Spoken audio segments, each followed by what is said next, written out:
I love the chase and the hunt, and I set the pace when I'm running. I always take what I want and I always give it 100. Don't need a bank, no I'm funded. Play the game like it's nothing. I'm always thankful for something. Don't take for granted, stay humble. Now waiting, better believe in your mind, cause it's everything. You can mold, shape, find almost anything.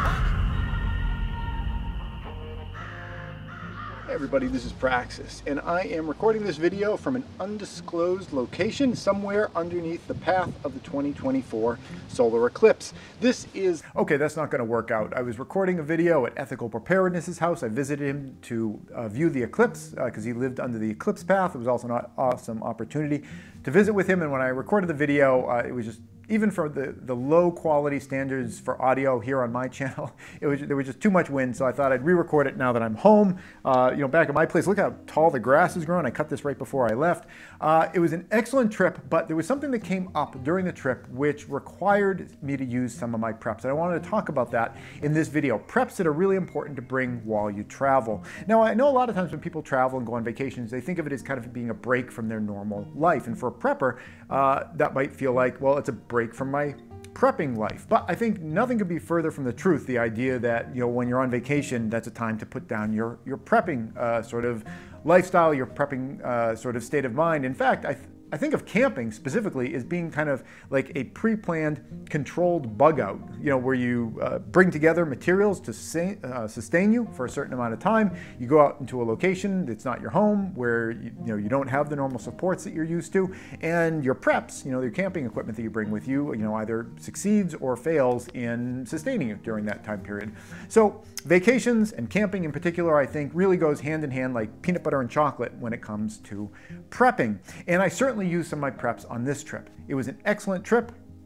Eclipse could not have been more clear. The skies were totally open. It was really wonderful. It was the second eclipse I've ever seen in my life, and I plan to see a third one. If you've never seen an eclipse in real life, you should try to get yourself to a position where you can see one. It's not at all the same as just looking at a photograph, no matter how beautiful the photograph is. Actually living and existing in that environment it's next level as compared to seeing this type of thing in photographs. If you have the means, get yourself to an eclipse at some point in your life. You won't regret it, unless maybe the clouds are completely covering you and you've traveled all this way and you don't get to see anything. But if you ever can see a real eclipse with a clear sky, you're gonna know what I'm talking about when I say that it is worth traveling for. The eclipse was great on our trip. On the way home, we stopped at Niagara Falls, which my boy has never seen before, so that was a great aspect of the trip. But we did have something that went kind of wrong during our trip, and that was when my boy was playing with Ethical Preparedness' dog. My boy was kind of walking backwards. He tripped over something and he hit his head on a large piece of coarse gravel in Ethical Preparedness' kind of parking area. It gave him kind of a nick on the back of his head. It was about that long or so, and as like any head wound, it was bleeding quite a bit. Now, I had some tools that I was able to use in my EDC bag that I was able to use to treat that situation, but there was another prep that I brought with me that I don't think anyone would ever think of as being like a medical prep, but it was almost, if not more important than a lot of the other preps that I brought with me. And I'm going to talk about that in this video, what that kind of oddball prep was. But first, what were the basic things that I used out of my EDC pack? Well, Ethical Preparedness didn't have any running water at his site. He had like a creek going through and there was some rainwater catchment. But in terms of clean, sterile water, he didn't have any of that. So we were having to heat up water, boil it so that we could drip it on his head. We were able to flush the wound out that way.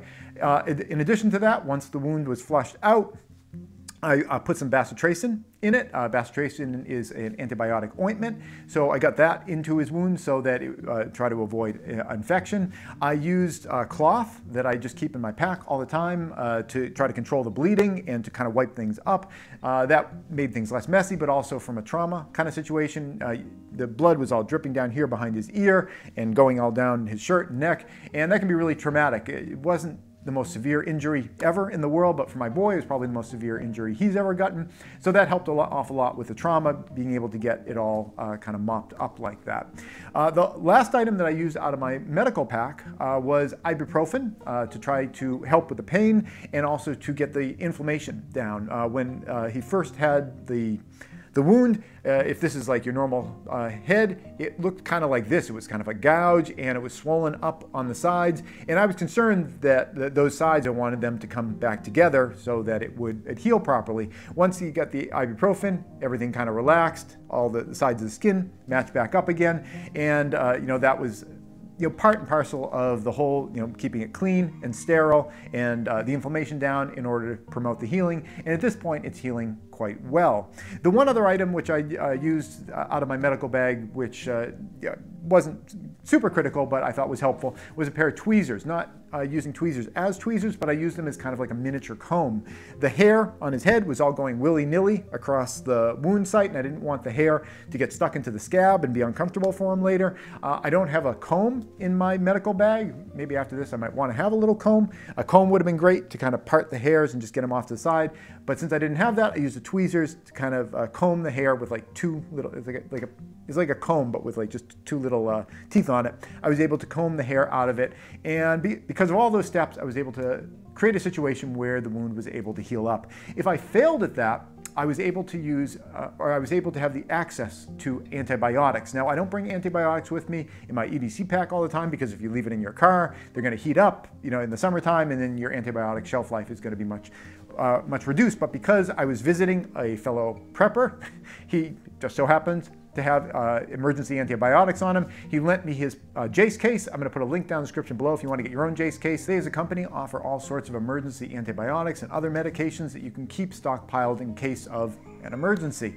And because I didn't have those with me, Ethical Preparedness lent me his kit, and I was able to carry it with me for the rest of the trip in case I saw any signs of infection, like cellulitis developing up in that area. I would be able to start a regimen of antibiotics as soon as possible so that the outcome would be most favorable. As it turns out, because of all the cleaning and sanitizing, I didn't need to do that. I actually have to ship his antibiotics back to him at this point.